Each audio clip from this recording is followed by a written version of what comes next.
Primeramente, antes de iniciar, vamos a orar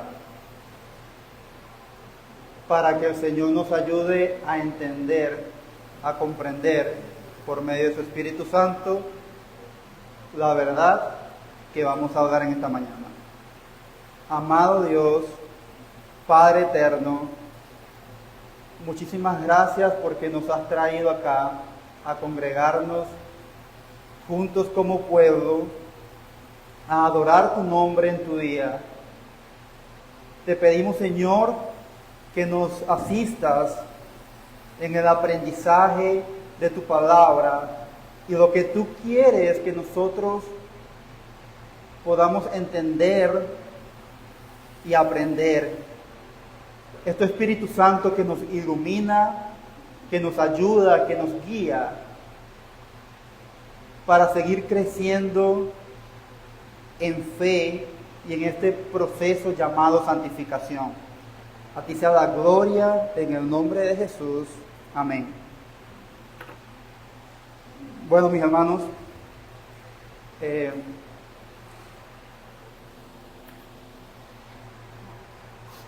el día de hoy vamos a iniciar con una serie que ya el hermano Manuel ha estado explicando acerca de los cánones de Dort. Esta mañana vamos a tocar el artículo número 2 y he titulado a esta enseñanza como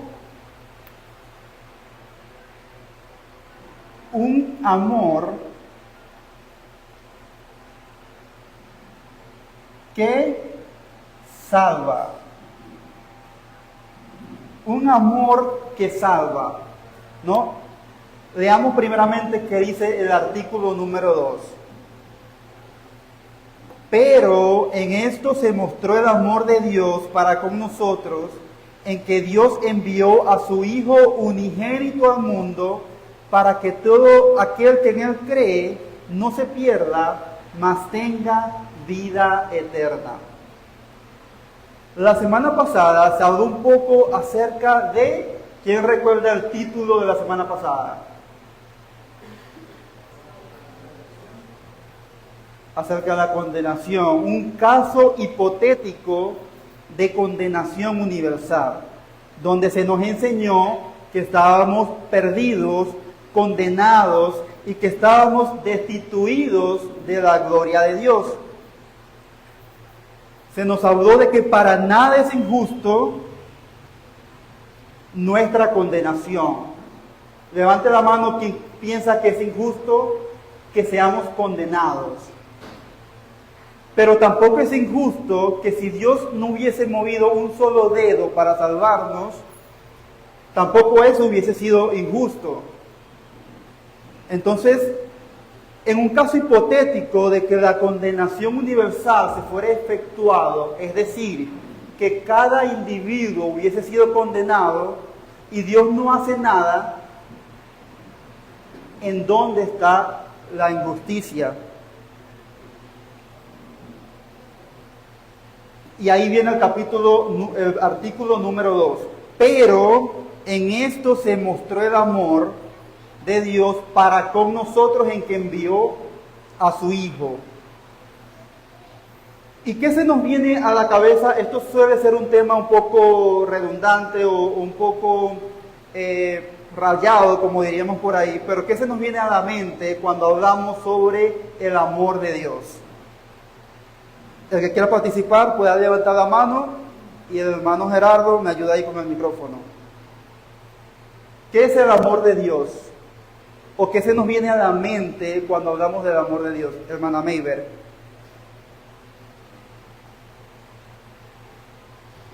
Buenos días.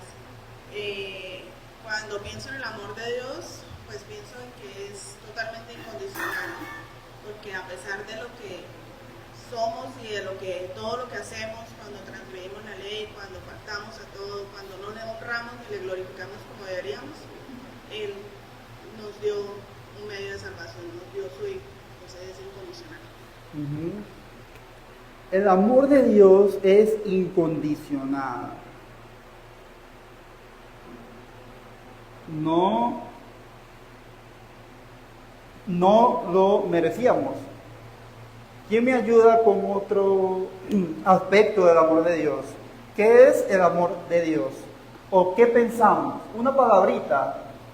Salvación quizás, redención, Dios enviando a su Hijo. Levante la mano quien conoce Juan 3:16. ¿Sí? Porque de tal manera amó Dios al mundo que ha dado a su Hijo unigénito para que todo aquel que en Él cree no se pierda, mas tenga vida eterna. Hermano Ricardo. Hermano, primero que todo, buenos días para todos los hermanos que estamos reunidos en este día acá, dando la gloria y la honra a Dios. Sabemos, hermano, por la Sagrada Escritura que Dios tiene, mirándolo desde el punto de vista de la Escritura, tiene dos amores. Uno que es universal y otro que es especial. Ese especial es el amor que salva porque es el que Él nos da a través de su Hijo Jesucristo. Amén. Amén. Hay una distinción entre los amores.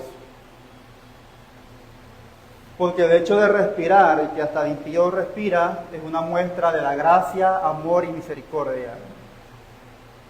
Amén. Y hay que tener algo increíble, hay que tener algo en cuenta. La hermana Mabel habló sobre el amor incondicional, sobre que el amor es incondicional. Y es que la muestra, porque acá uno puede decir que tiene amor, pero la muestra del glorioso amor de Dios fue una decisión voluntaria.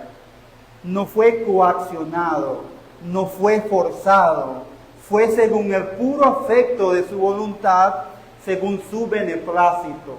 Efesios 1, 3 al 5. ¿Quién me ayuda a leer? Efesios 1, 3 al 5.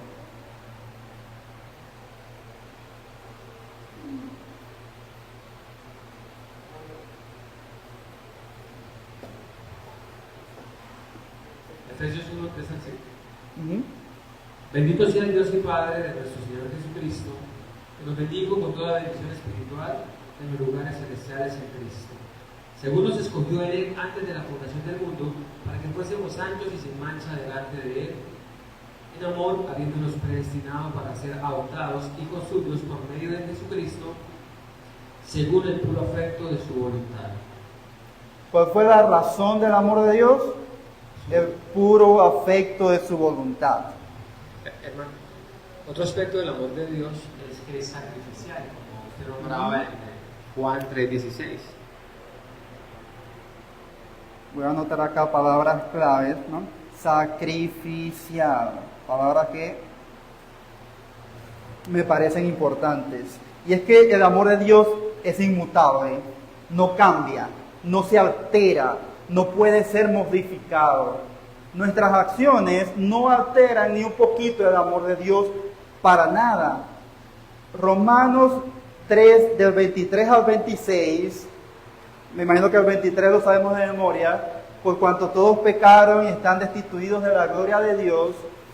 Más adelante habla de la propiciación que causó la muerte de Cristo, de aplacar la ira de Dios.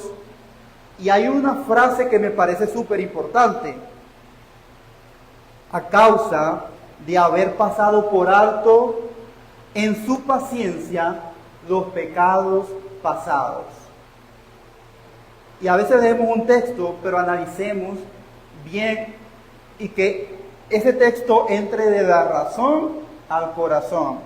A causa de haber pasado por alto en su paciencia los pecados pasados. Dios pasó por alto nuestros pecados y nos quiso amar solamente porque sí. Mis pecados no alteraron para nada su amor. Dios se mantuvo firme en amarnos, habiendo pasado por alto nuestros pecados. Hubo una ocasión en que un caballero va a visitar a su amigo el granjero. Y cuando llega a la granja, a la finca, se da cuenta que en una veleta, ¿sí saben qué es una veleta? Es como como un gallo con flechas que va movida por el viento. Allí había una inscripción que decía: Dios es amor. Entonces este caballero le pregunta a su amigo el granjero: oye, ¿qué significa esa inscripción de Dios es amor? ¿Acaso significa que el amor de Dios cambia como el viento, como la dirección del viento? Oye, te digo que no. Claro que no, respondió el granjero. Esa inscripción de Dios es amor, lo que significa es que Dios siempre es amor, no importa cuánto cambie el viento. ¿Me entiende, mi hermano? Dios siempre es amor, sin importar dónde soplen los vientos. Y es porque el amor de Dios se mantiene intacto. Dios no cambia su plan de amor. Él lo ha determinado, y se darán cuenta que en la enseñanza, porque el hermano repite tanto amor, amor, amor, amor, amor. Es porque siento que es algo que debe grabarse en nuestras mentes y en nuestras memorias, de que el amor de Dios es inmutable.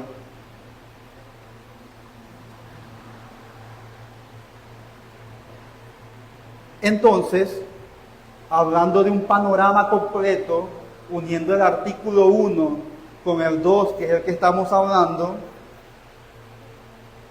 estamos condenados, o estábamos condenados, sin esperanza, sin luz, sin ninguna posibilidad, pero Dios interviene en la historia con un amor inexplicable, a pesar de, con un amor inexplicable. No sé quién quiera levantar la mano y con sus propias palabras decirme a mí por qué el amor de Dios es inexplicable. ¿Por qué no se puede explicar? No sé si...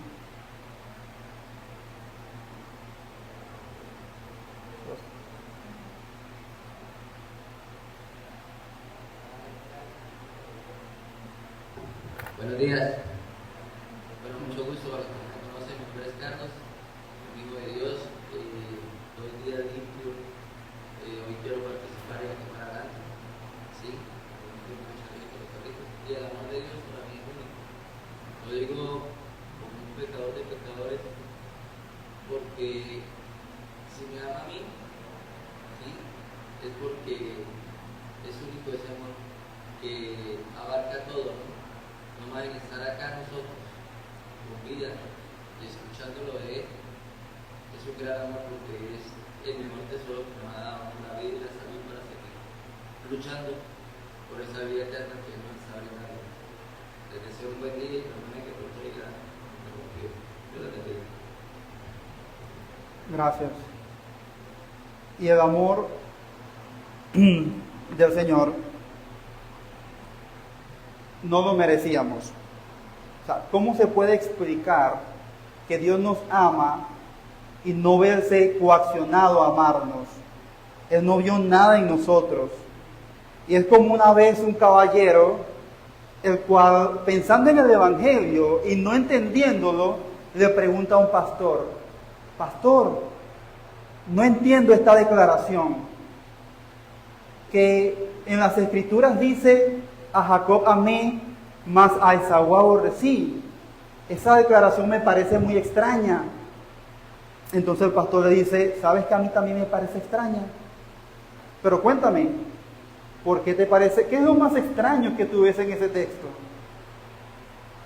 Y esta persona le dice que a Esaú aborrecí. ¿Cómo así? Entonces el pastor replica: oh, pues eso sí lo entiendo. Lo que yo no entiendo es por qué amó a Jacob. No puedo entender cómo Dios se dignó a amar a un pecador. Romanos 5:8 Mas Dios muestra su amor para con nosotros en que siendo aún pecadores, Cristo murió por nosotros. Subrayemos ahí, en que siendo aún pecadores.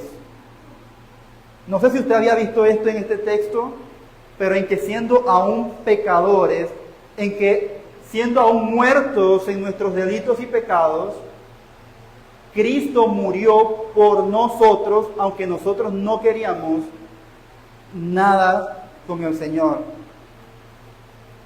Fuimos rescatados y Él ejecutó el mayor sacrificio de amor.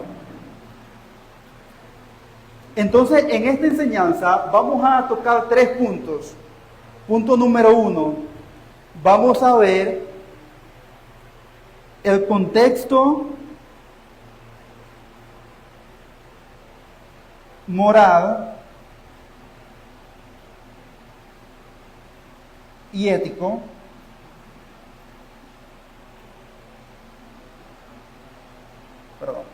contexto moral y legal. Vamos a ver la ejecución del amor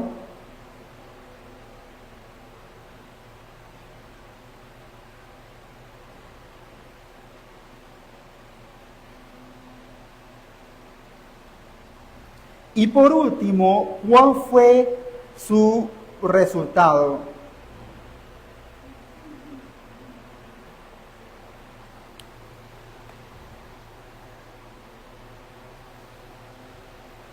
Y por último, ¿cuál fue su resultado? Y el contexto moral y legal, ya lo explicó muy bien la semana pasada el hermano Manuel en cuanto a la condenación en la que estábamos. Pero hoy vamos a indagar un poquito más y vamos a hablar de 3 atributos de Dios, que son la santidad, la justicia y por supuesto el amor. Santidad,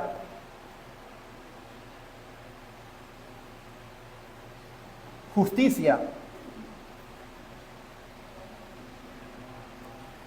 2 atributos del Señor. Y es que Dios es santo. ¿Quién puede discutir acá, que me levante la mano, que Dios no es santo? Eso está claramente en las Escrituras. Él es la pureza absoluta y sin mancha y sin sombra de pecado. 1 Juan 1:5, Dios es luz y no hay tinieblas en Él. La santidad es la excelencia misma de la naturaleza divina. El gran Dios es magnífico en santidad, por lo cual leemos, muy limpio eres de ojos para ver el mal, ni puedes ver el agravio. Habacuc 1:13. Muy limpio eres de ojos para ver el mal, ni puedes ver el agravio. ¿Quién me puede decir qué implica la santidad de Dios?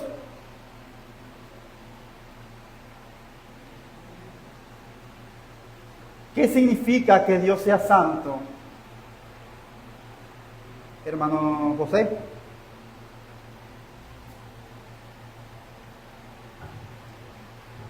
Que no existe ninguna corrupción en Él. No existe ninguna corrupción en Él. Bien.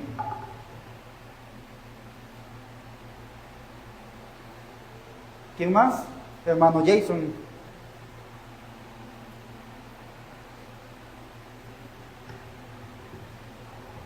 Que es, buenos días, que es apartado, o sea, que es completamente diferente a lo que nosotros podemos concebir. O sea, en la Biblia nosotros podemos tener un acercamiento, pero al decir que es 3 veces santo es que es algo que nosotros, nuestra mente finita no puede describir con respecto a la esencia de él mismo.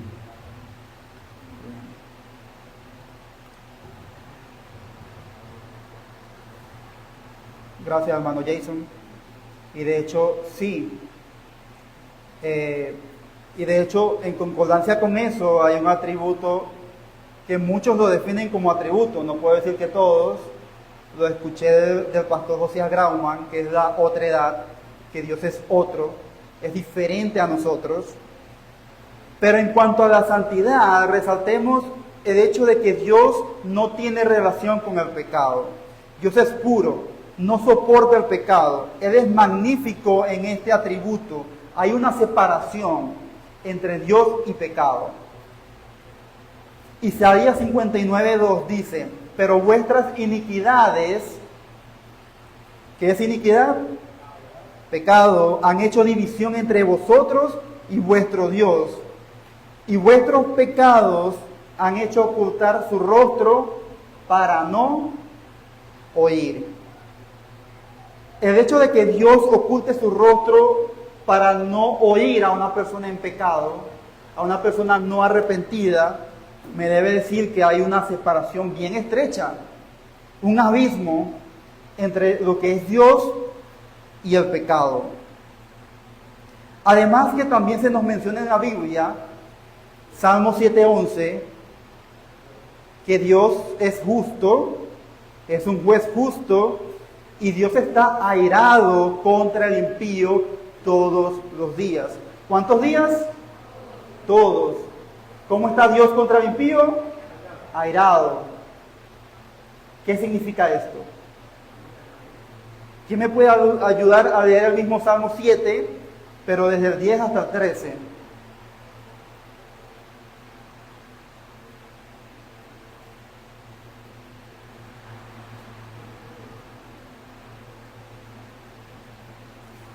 La palabra del Señor: mi escudo está en Dios, que salva a los rectos de corazón. Dios es juez justo y Dios está airado contra el impío todos los días. Si no se arrepiente, él afilará su espada, armado tiene ya su arco y lo ha preparado. Asimismo, ha preparado armas de muerte y ha labrado saetas ardientes. A esa palabra le decimos amén. ¿Está mal que Dios accione así contra el impío? ¿Acaso no es verdad que Dios ama al pecador, pero aborrece el pecado? ¿Por qué Dios está airado contra el impío todos los días? Primero, ¿qué significa impío?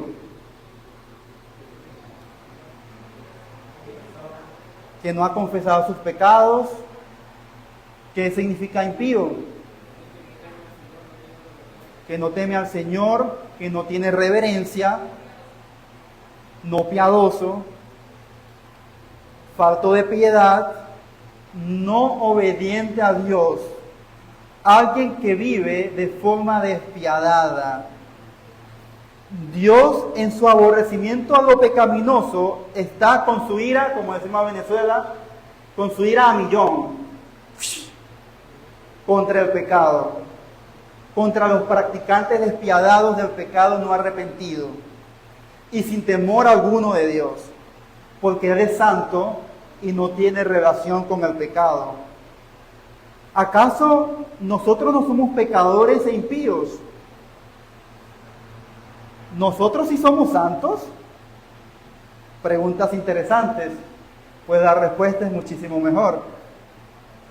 Sí somos pecadores, sí somos santos, pero no somos impíos. Y usted me preguntará, ¿cómo se come eso? Diría yo, secularmente, ¿cómo lo digiero? ¿Cómo lo entiendo? El hecho de que sí soy pecador, sí soy santo y no soy impío. Aquellos que vinieron a la clase del orden de la salvación, ¿se acuerdan del orden de la salvación 9? Vamos a decirle cosas que Dios hizo por nosotros de manera lógica, planteamos un orden, entenderán este texto perfectamente.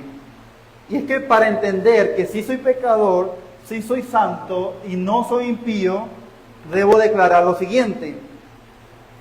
Aunque seguimos siendo pecadores, porque sí pecamos, estamos siendo transformados por el Espíritu Santo.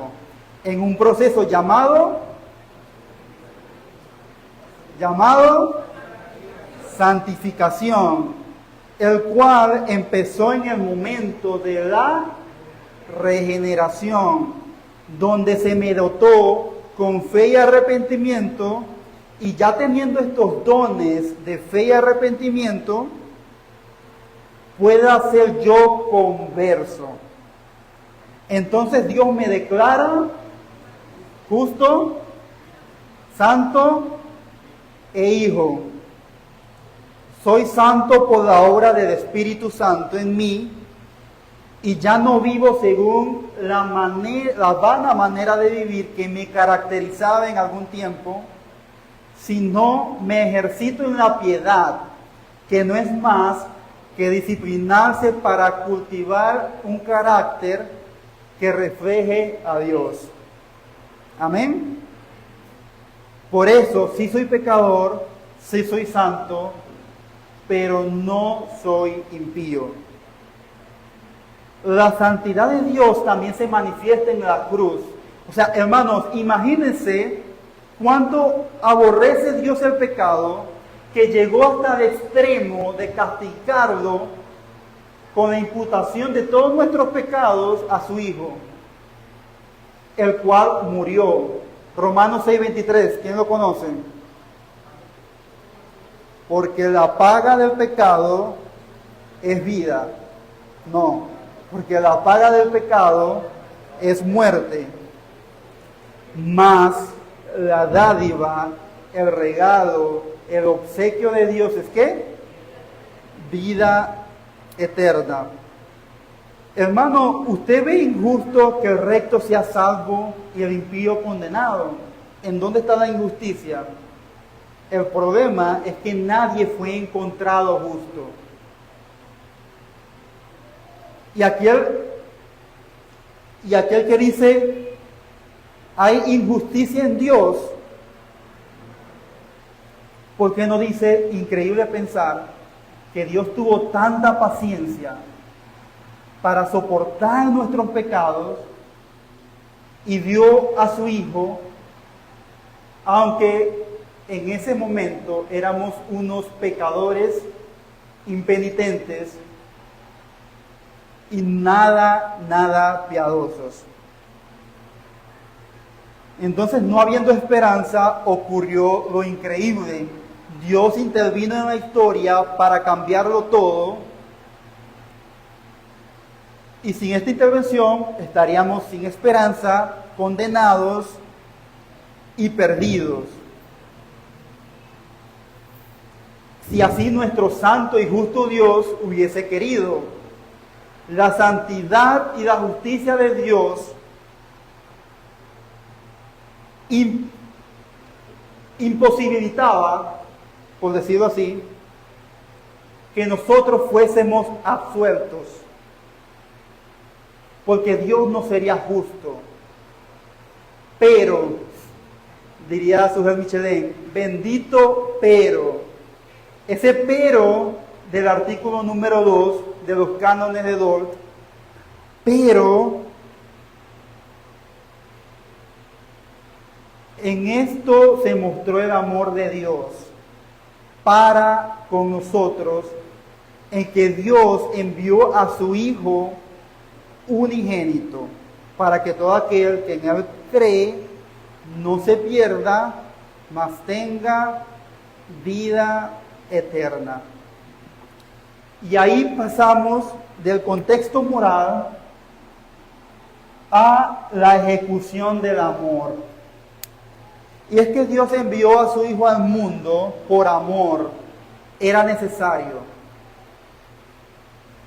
Era lo que se debía hacer. Porque la justicia y la santidad de Dios, por ella, por la justicia y la santidad, teníamos un destino seguro, que era la condenación. Entonces, por amor nos quiso salvar. Otra interrogante, antes de que alguien me pregunte más adelante, es: ¿el amor anula la santidad y su justicia? ¿Acaso el amor es más fuerte que su santidad y que su justicia. ¿Qué creen, mis hermanos? No hay... Alguien tenía que pagar, por ahí escuché.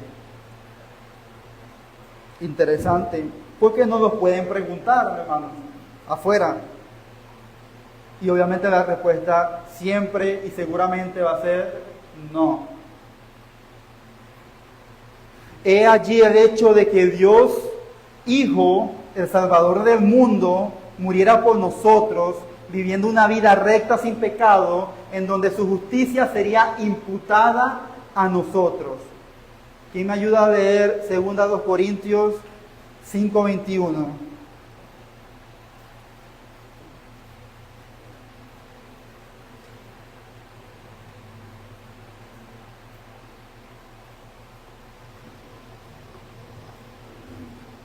Al que no conoció pecado, por nosotros lo hizo pecado, para que nosotros fuésemos hechos justicia de Dios en él. Al que no conoció pecado, se hizo pecado. O sea, el que no conoció pecado, ¿por qué fue tratado como un pecador en la cruz? Él pagaría por nuestros pecados y recibiría toda la ira de Dios. En Gálatas 3:13 se dice que Él se hizo maldición por nosotros. La maldición que nos condenaba por desobedientes e impiedosos, o impíos, perdón. Él se hizo maldición por nosotros. Él bebió la ira. Y yo quiero que recordemos los últimos momentos del Señor Jesús. Lo pueden encontrar, para que lo anoten, en Lucas 22, del 42 al 46, o, si les gustan más las palabras de Mateo, en Mateo 26, 36, 46. Y es que, ¿quién podrá olvidar esa noche oscura en el Getsemaní? ¿Recuerdan la oración? Me gustan las palabras de Mateo porque me entra en contexto con la situación que se estaba viviendo, que Jesús estaba experimentando. Mateo dice que Jesús dijo: mi alma está muy triste hasta la muerte. Y se apartó de sus discípulos y oró. Y él ora de esta manera: Padre mío, si es posible, pase de mí esta copa, pero no sea como yo quiero, sino como tú. Lucas nos da más detalles para que entremos, aquellos que puedan imaginarse la escena, para que entremos más en contexto. Lucas dice: estando en agonía, hermano, oraba más intensamente, y era su sudor como gotas de sangre que caían hasta la tierra. Yo me imagino al Señor Jesús agonizando y orando intensamente. No fue una frase que dijo solamente. Yo me imagino al Señor Jesús arrodillado delante del Padre, porque tenía que, por voluntad propia, beber la copa de la ira de Dios. Y yo quiero que nos imaginemos esta escena, porque Cristo pasó por esas tribulaciones por usted, hermano, y por mí.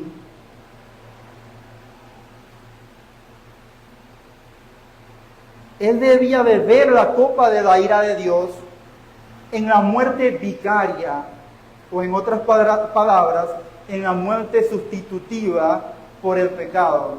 La muerte que debimos haber padecido nosotros, la padeció Jesús. Donde toda la ira por el pecado, Jesús tenía que beberla completita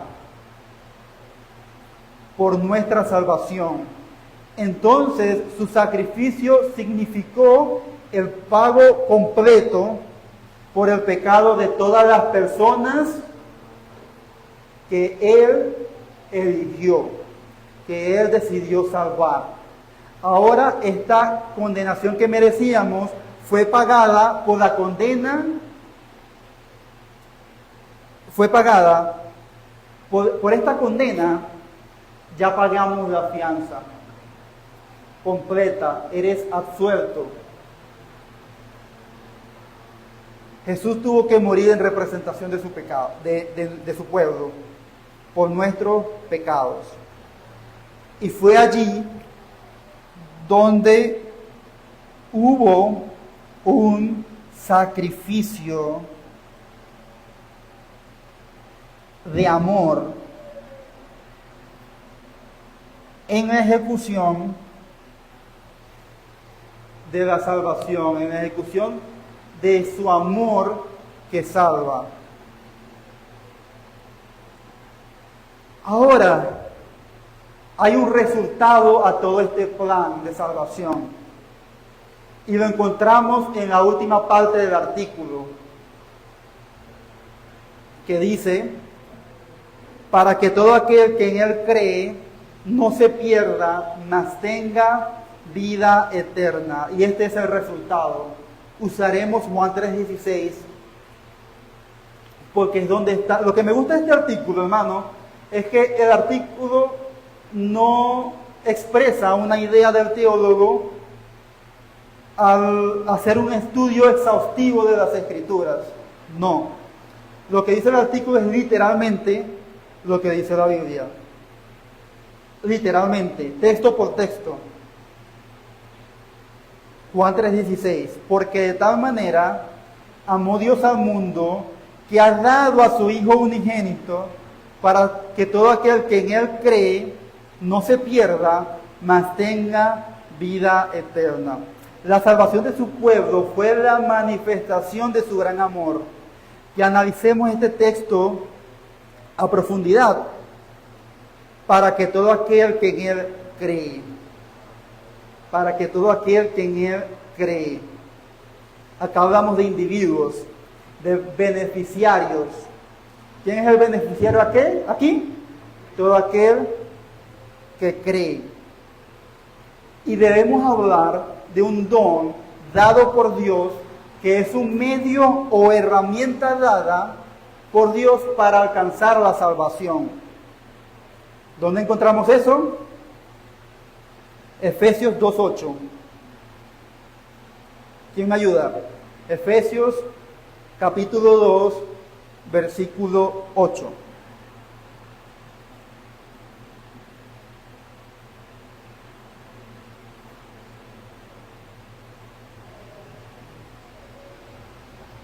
Efesios 2:8. Porque por gracia ustedes han sido salvados mediante la fe.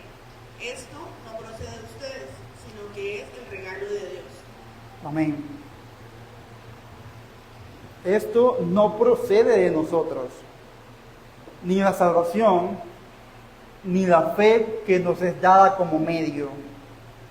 Y acá también ocurre una pregunta interesante. Yo hago muchas preguntas. ¿Por qué? Va a haber un momento de preguntas y respuestas, pero me anticipo. Quisiera, si alguien sabe la respuesta, ¿el medio es la fe o el medio es Cristo? ¿El medio es la fe o el medio es Cristo? El medio para la salvación. El medio. ¿Por qué pongo esto a colación? Porque Efesios 2:8 que dice, porque por gracia soy salvo por medio de la fe. Pero ¿qué hay de 1 Timoteo 2:5 que dice que solamente hay un mediador entre Dios y los hombres? Entonces, para tener en claro ¿por qué hago la pregunta? Porque en algún momento alguien preguntó eso, me pareció curioso, y yo digo, pues a alguien más se le puede ocurrir. Y es que veamos el contexto, ¿no?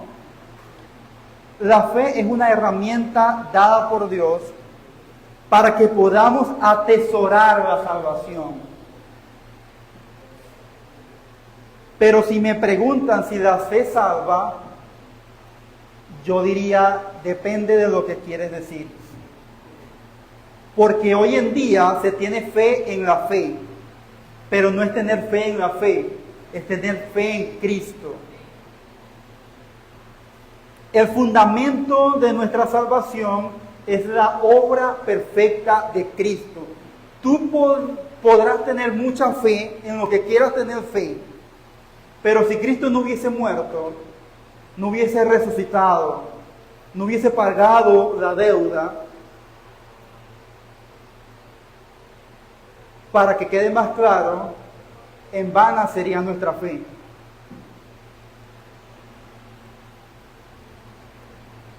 Entonces vemos al beneficiario que recibe el don de la fe, que cree, pero que va a tener una condición permanente.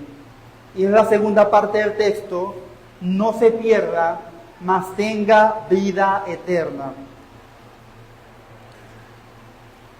Y acá hay una condición permanente de aquel que cree, hermano. Aquel que Dios salva no se va a perder.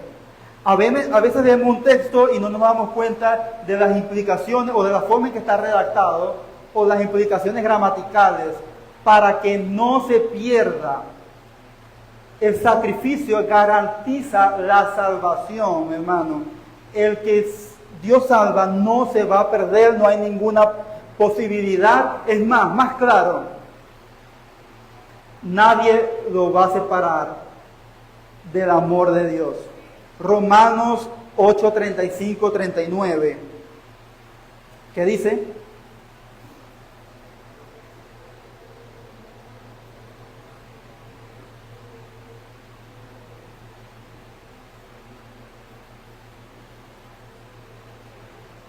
Romanos 8, 35 al 39.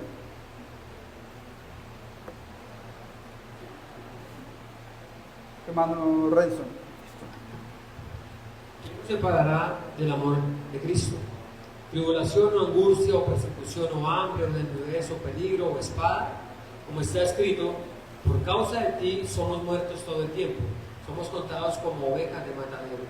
Antes, en todas estas cosas somos más que vencedores por medio de aquel que nos amó, por lo cual estoy seguro de que ni la muerte ni la vida, ni ángeles ni principados, ni potestades, ni lo presente, ni lo porvenir, ni lo alto, ni lo profundo, ni ninguna otra cosa creada nos podrá separar del amor de Dios que es en Cristo Jesús, Señor nuestro. Amén. Dirían por ahí, más claro imposible, clarito como el agua. ¿Qué le motivó a Dios a salvarnos? ¿Por qué no nos dejó en condenación? Preguntas que ya hemos respondido. Dios nos salvó de pura gracia. El objeto de esta enseñanza es que nosotros entendamos que si Dios nos salvó en amor, fue porque Él quiso. Él fue sinceramente por su beneplácito, porque Él no necesitaba salvarnos. Él nos quiso amar. ¿Hay algún mérito en nosotros? Ninguno. ¿Hay algo de que podamos jactarnos? Por supuesto que no. Esto da paso a que entendamos que el amor de Dios es tanto incondicional como sacrificial, porque Él nos eligió, Efesios 1:4, desde antes de la fundación del mundo, nos amó, porque el que nos amó desde antes también nos predestinó.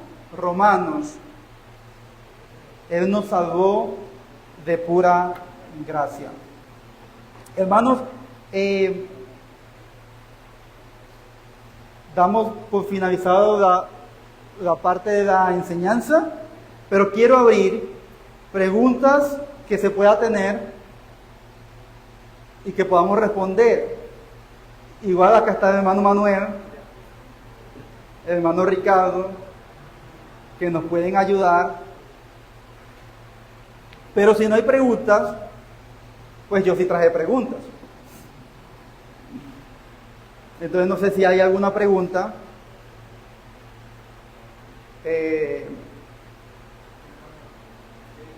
Hermano Jason.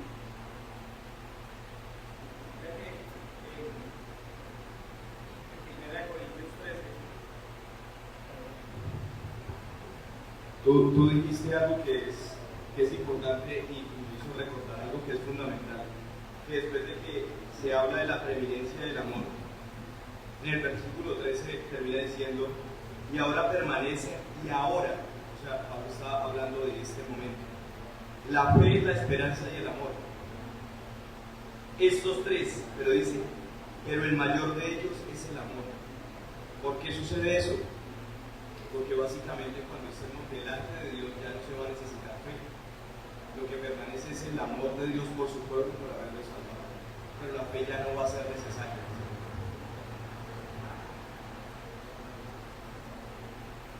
Bueno, no sé. De antemano digo no sé, en el sentido de que no sabría explicar si vamos a tener fe o no. Yo creería que sí. Sin embargo, en el texto no dice que no va a haber fe, sino que lo más importante es el amor. Recordando que fue el puro afecto de su voluntad. Por amor Él nos salvó. No sé si alguien, hermano Ricardo. Sí, hermano, ahora que usted estaba explicando ahí, estaba yo analizando acá que el don de fe vino mucho antes que el ejercicio del sacrificio. Porque Abraham le creyó a Dios, le creyó a la palabra, y la palabra es Cristo, Él es el verbo. Juan 1:1 del 1 al 3. Y ahí nos damos cuenta nosotros que el don es primero que el ejercicio del sacrificio. Y también las obras que Él preparó de antemano para que anduviésemos en ellas. Abraham mismo ejecutó esas obras junto con su fe cuando Dios le pidió el sacrificio de su hijo. Sí. Gracias, hermano, por el aporte. También entendiendo que en el espacio-tiempo, los del Antiguo Testamento, antes de Cristo, antes del sacrificio, ellos eran dotados también con la fe, también a través del Espíritu Santo. Sin embargo, en la mente de Dios vemos Hechos, en uno de los sermones de Hechos, dice que Jesús fue entregado según el previo conocimiento de Dios. Para hacer una distinción entre el espacio-tiempo y la mente y el decreto de Dios. Hermano, traje preguntas, pero son muchas para decirlas en 9 minutos. Sin embargo, hermano Manuel, dígame un número, del 1 al 24. 5. ¿Cómo demuestra Dios su amor según Romanos 5:8? ¿Quién levanta la mano y responde? ¿Cómo demuestra Dios su amor según Romanos 5:8?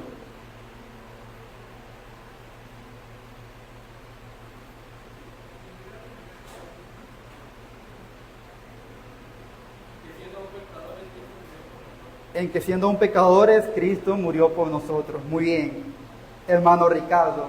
Un número del 1 al 24 que no sea 5.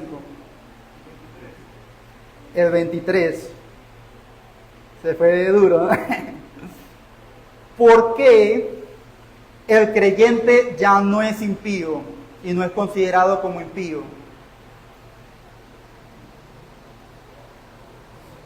Hermano Jason.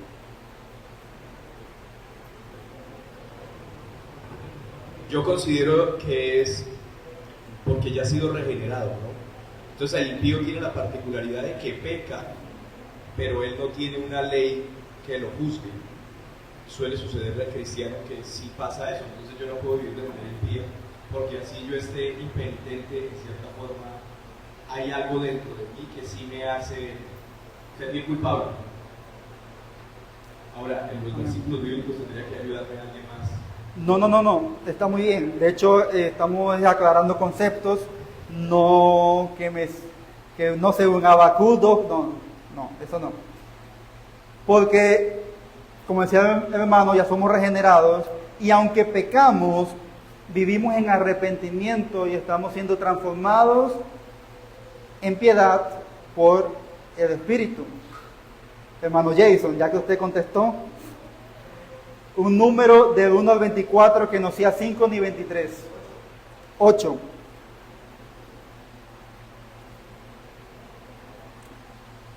¿Cuál es la actitud de Dios hacia el impío?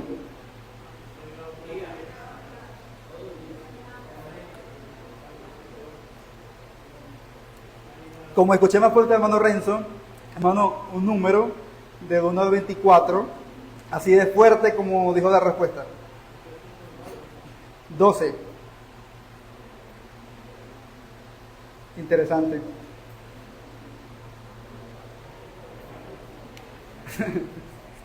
¿Podía Dios simplemente pasar por alto el pecado?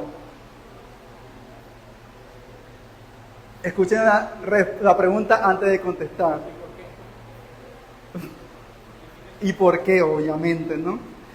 ¿Podía Dios simplemente pasar por alto el pecado?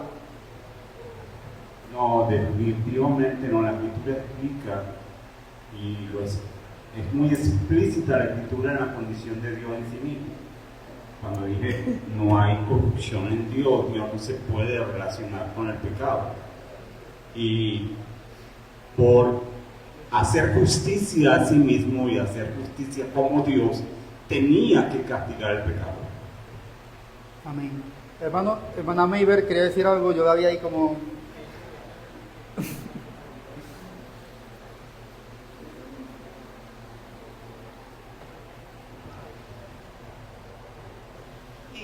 Pues diría que si Dios quisiera o fuese a pasar por alto el pecado, estaría yendo en contra de sí mismo, de su esencia y de sus mismos atributos de justicia, de santidad.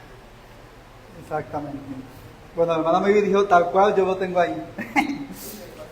Sí, dio mis notas, ¿no? Y anoten ahí, entre comillas, entre paréntesis, Proverbio 17:15. Lo dejo como tarea con respecto a esa pregunta, para que la lean y la mediten. Hermano Manuel. ¿Ah? Una pregunta, va a ser una pregunta, hermano Manuel.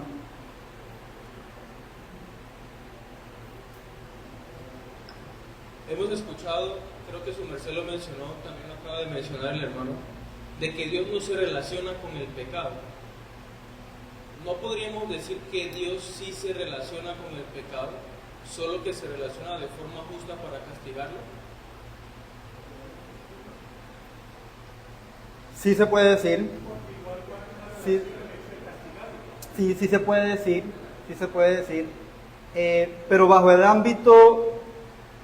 Es como a veces, depende mucho del contexto, como decimos las palabras y a qué nos referimos, por eso es importante preguntar. Porque la palabra relación normalmente lo relacionamos, valga la redundancia, a intimidad, a compañerismo, a que somos compatibles. En cuanto a eso, Dios no tiene relación con el pecado.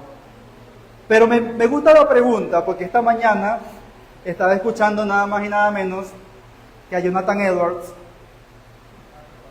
Y él dice, hablando del infierno, él dice, no, o sea, el hecho de decir que el infierno es un lugar donde no está Dios es malo, pero es incorrecto. O sea, es malo en el sentido de que aún sigue siendo el infierno algo donde alguien no quiere ir, pero es incorrecto. Dios está presente en el infierno. porque toda su ira es descargada sobre aquellos que no creyeron. Entonces, tomando la pregunta del hermano Manuel, Dios se relaciona de forma con el pecado, castigándolo como lo castigará por toda la eternidad en el infierno. Una última pregunta, hermano Jackson, del 1 al 24, que no sea 5, 12 ni 23. 11. ¿Qué es la santificación y cuándo empieza? ¿Quién puede responder eso? ¿Qué es la santificación y cuándo empieza?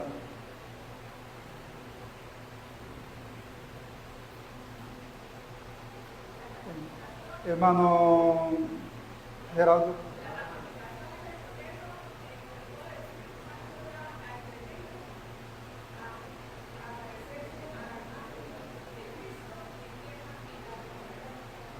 ¿Qué empieza? Es el proceso en el cual el Espíritu Santo transforma al creyente para parecerse más a Cristo y empieza en la regeneración. No sé si lo mismo. Ok, mis hermanos, vamos a orar. Hermano Miguel, ¿una pregunta?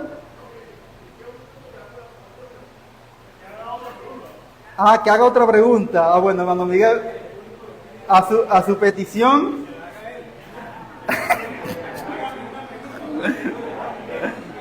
A su petición, dígame un número. El 2. El amor de Dios cambia. ¿Por qué? Justifique su respuesta. El amor de Dios cambia, hermano José.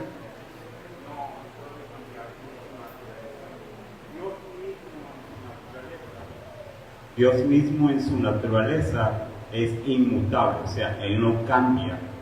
No cambia de idea hoy y mañana dice, ok, lo voy a hacer de esta manera. No, tiene una relación con su esencia como Dios, juez y Señor. No cambia, es inmutable. ¿Se acuerdan de la ilustración? Dios es amor siempre, sin importar de dónde soplen los vientos. Bueno, ahora otra pregunta porque ya me gustó esto. Una más. Hermano José, un número de 1 al 24, que no sea 11, 12, 5 y 23.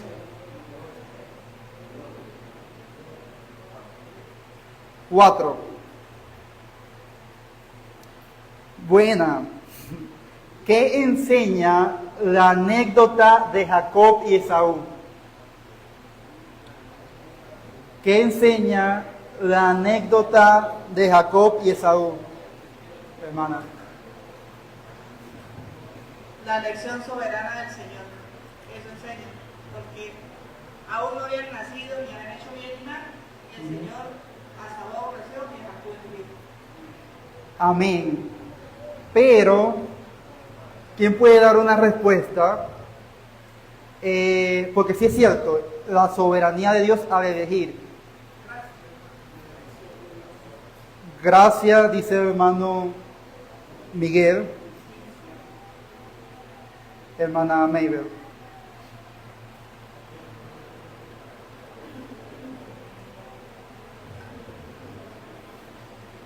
Yo en algún momento ya había leído la ilustración también y yo creo que a veces nos lleva a la realidad, ¿no? Una realidad que muchas veces no nos gusta ver porque nos sorprendemos, es como así si él no había nacido y por qué lo aborreció, o sea, de alguna manera nuestra carne está ahí queriendo como decir, pues no es justo, ¿sí?